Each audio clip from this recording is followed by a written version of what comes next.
Hello guys! Hello Pilipinas! Ito ulit si Mike Padua at nakatuwa tayo sa pinaka-latest weather analysis na yung late evening po ng October 30th, Lunes. At valid po ito hanggang Miyerkules, Nobyembre 1, 2023. At ito po ang ating Tagalog version. Pinaglingkod sa inyo ng Typhoon 2000 in partnership with Naga College Foundation, Aboitiz Power, Bank of the Philippine Islands, Avenue Plaza Hotel, ang lokal na gobyerno ng Naga City headed by our Honorable Mayor Nelson Legacion at ang ating Honorable Congressman Gabi Bordado ng 3 distrito ng Camarines Sur. So medyo may slight good news po tayo dahil po hindi na matutuloy na magiging bagyo yung LPA, but binabantayan pa rin natin na itong natitirang kaulapan na ito ay magbibigay pong malalakas na ulan sa lugar po ng Bicol at Samar provinces simula po bukas, October 31st. Mukhang magtatagal lang po siya sa loob ng 24 hanggang 36 oras. So medyo mabilis naman po ang pagdaan nitong low pressure system na naka-embed na yon sa shear line. Okay? Nagtatry po na ma-infused po itong mga ulap nito sa shear line. Subalit sa na yung gabing ito, maghahating gabay na po, ay medyo kumakapal na naman po yung ulap nitong si LPA 92W dahil po medyo mainit po ang karagatan po, silangan po ng Kabikulan at yung oceanic heat content ay medyo mataas po ang stored energy na nagbibigay po ng paglakas nitong LPA na ito. At nakikita po natin medyo pasulput-sulput yung makakapal na ulap, hihina, kakapal, hihina, kakapal. So yan po ang senaryo nitong LPA na ito. But mostly, ang mga computer models ay hindi na po ito magiging ganap na bagyo.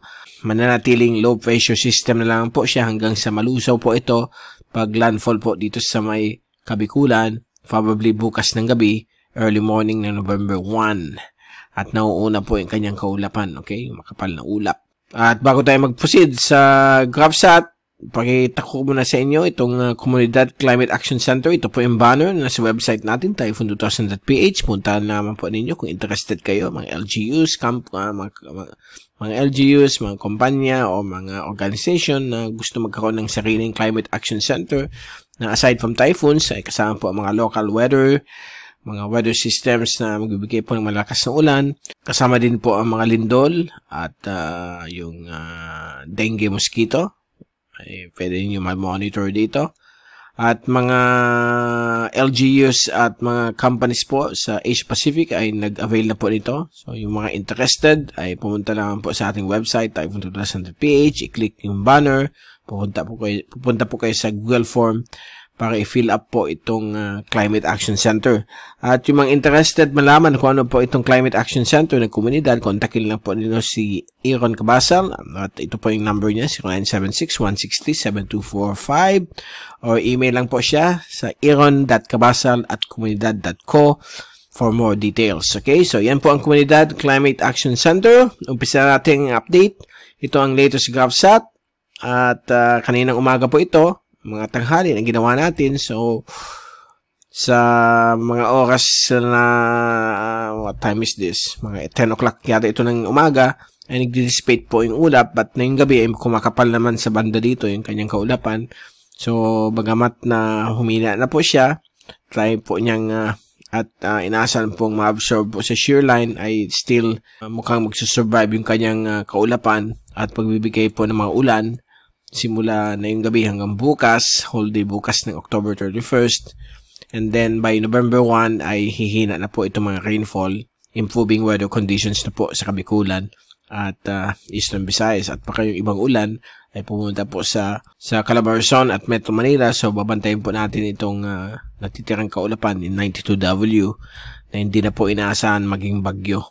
But still, binabantayan po natin dahil alam natin pag ganitong climate change, meron po tayong tinatawag na ERI, o yung Extreme Rapid Intensification. So, since mainit po dito sa may east of Bicol, anything is possible. So, babantayan po natin.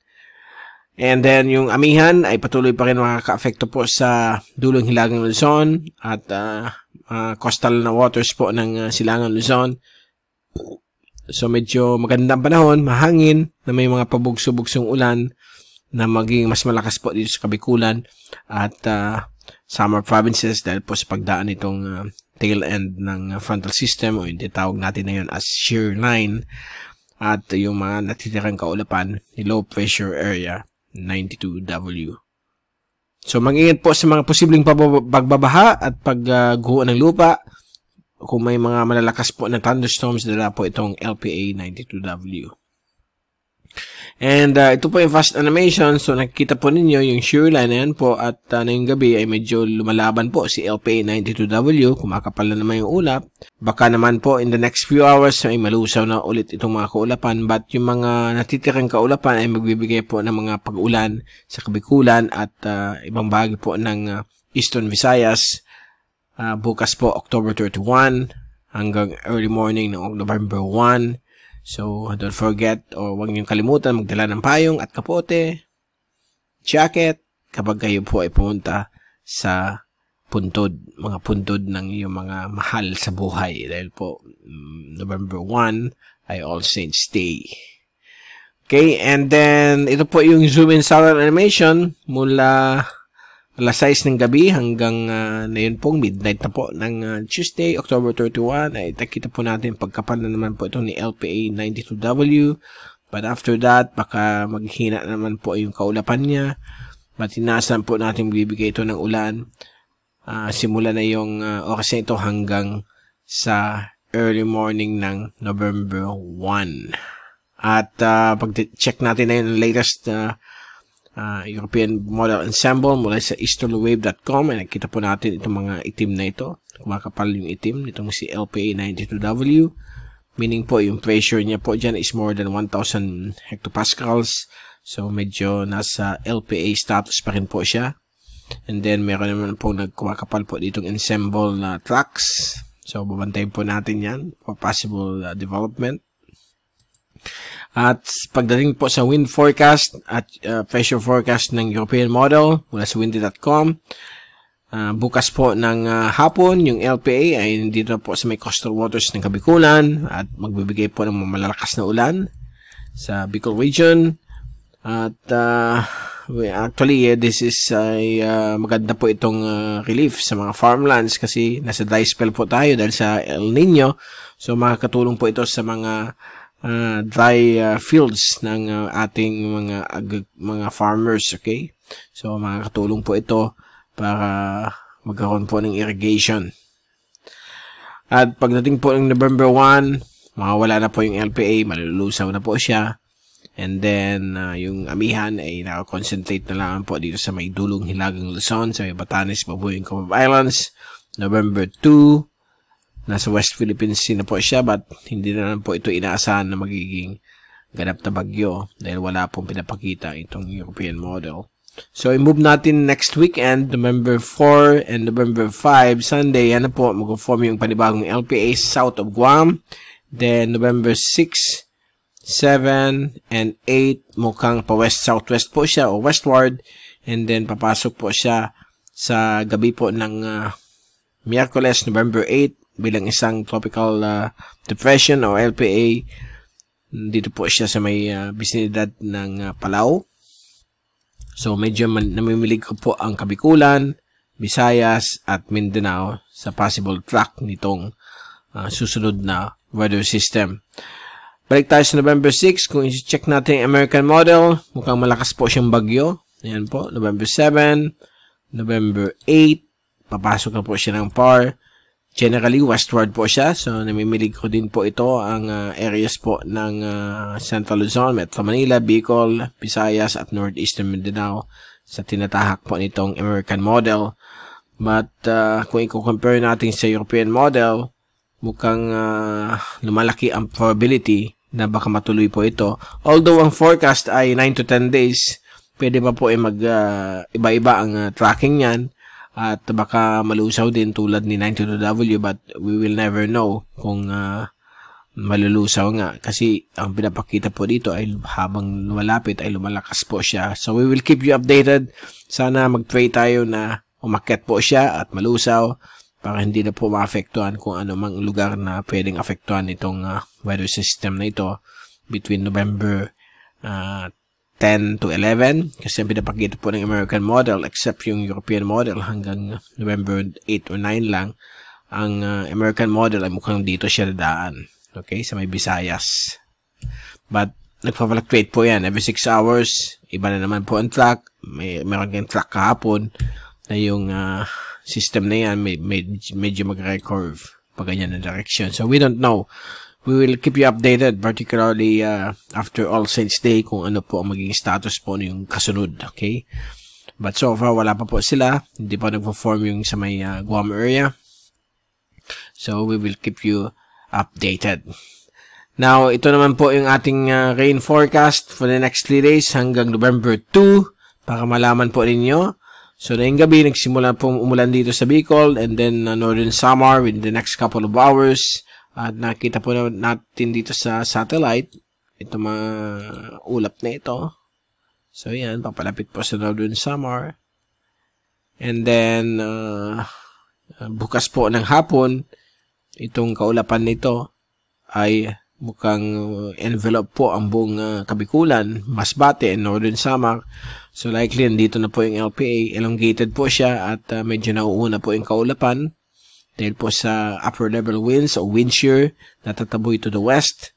So, ang LPA is somewhere here.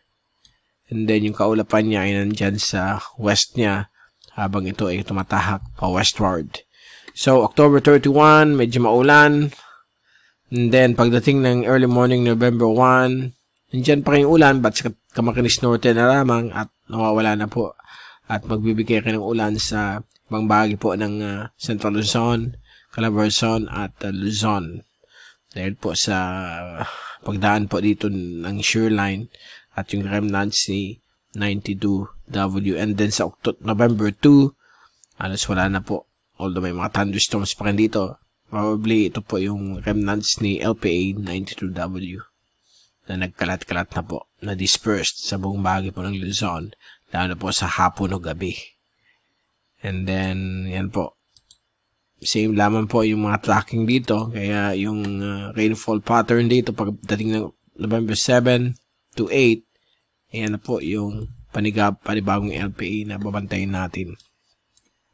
Okay, so kaya yung rainfall accumulation for the next 3 days hanggang sa araw po ng Miyerkules or Huwebes, lahat ng ulan ay concentrated po sa silangang bahagi po ng Luzon, lalong-lalo na po sa Bicol, Masbate, Romblon, Northern Panay, at Samar provinces, dahil po yan sa pag-approach nitong LPA 92W at yung shear line. So mag-iingat, magdala ng payong, at medyo maputik at maulan ang October 31st kung pupunta po kayo before All Saints Day, dahil alam natin pag All Saints Day, grabe po ang tao, punuan ng mga sementeryo. So that's it, yan po ang pinaka-latest. At babalik ulit tayo sa Miyerkules, pakibigay sa inyo pinaka-latest ng ating panahon. Ito si Mike Padua. Good evening sa inyong lahat. Good night. God bless to all. Hashtag WeatherWiser, hashtag TyphoonWiser. Mag-ingat po tayong lahat. At maraming salamat po sa pagpunod nyo sa aking channel.